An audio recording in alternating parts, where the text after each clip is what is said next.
पक्षीचे आवाज शिकणार आहोत. गाणी. लक्ष्मण काकाची शेती होती. शेतामध्ये कुत्रे होते. इकडे भू इकडे भू भू भू भू. लक्ष्मण काकाची शेती होती. शेतामध्ये मांजर होती. इकडे म्याव इकडे म्याव इकडे म्याव म्याव. लक्ष्मण काकाची शेती होती.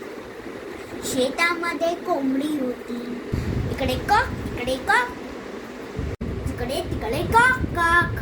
लक्ष्मण काकाची शेती होती. शेतामध्ये बदक होते. इकडे पॅक इकडे पॅक इकडे तिकडे पॅक पॅक. थँक्यू. लाईक करा, सबस्क्राईब करा आणि शेअर करा.